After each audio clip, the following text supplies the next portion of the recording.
Hey, so let's talk about sports nutrition. It feels like we're just drowning in fad diets and weird supplements, right? But what if I told you the secret to unlocking your best performance wasn't some new trend, but three simple, science backed principles? Today, we're going to cut through all that noise and build the ultimate performance blueprint from the ground up. I want you to think about this for a second. It's a pretty powerful question, isn't it? The truth is, nutrition is pulling the strings behind the scenes on almost everything, from your energy levels to how you recover after a workout. Honestly, it's often the single biggest thing holding you back or pushing you forward. So, here's how we're going to break it all down. First, we'll get on the same page about what performance nutrition even is. Then, we'll dive into the three pillars: fueling, building, and cooling. And stick around, because at the end, we'll put it all together into a blueprint you can actually use. At its core, performance nutrition is really just about understanding that food is so much more than just calories. Think of it like this. Food is the information and the raw material your body uses to adapt, to get stronger, and yeah, to perform at its absolute best. Let's use an analogy here because it makes it super simple. A high-performance car needs three things to win a race, right?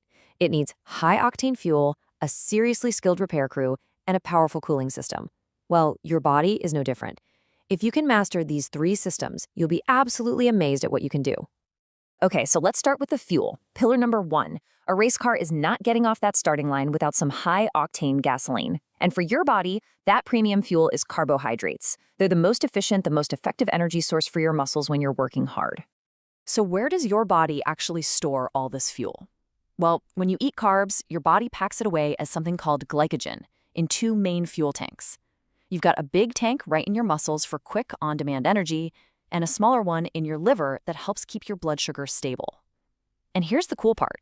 The more you train, the bigger and more efficient these fuel tanks can get. So, the big question, how much fuel do you actually need?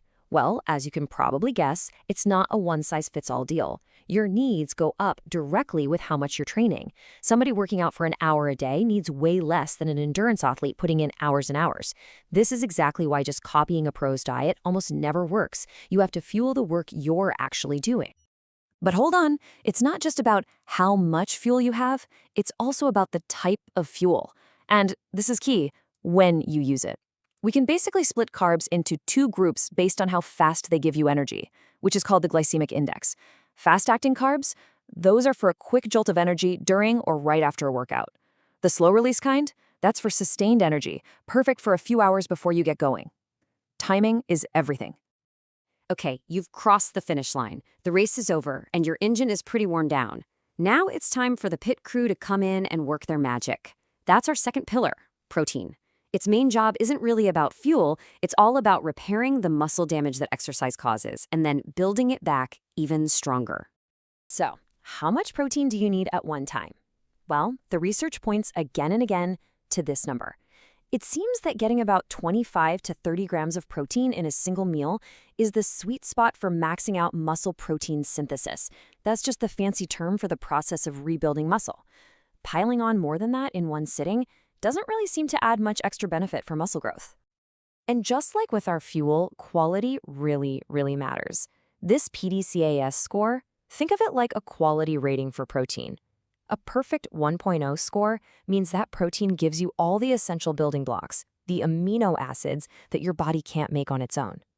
Things like whey, eggs, and meat, and even some plants like soy, they all get that perfect score. I really want this to sink in because it is so important. Yeah, protein shakes are convenient, but they're supplements. They're not replacements for real food. You should always prioritize building a solid foundation with whole foods. You just can't out-supplement a bad diet. It doesn't work. All right, time for our final pillar. Look, you can have the best fuel and the world's greatest repair crew, but that engine is still generating a massive amount of heat. Without a good cooling system, it's going to overheat and shut down. And for your body, that absolutely critical cooling system is hydration.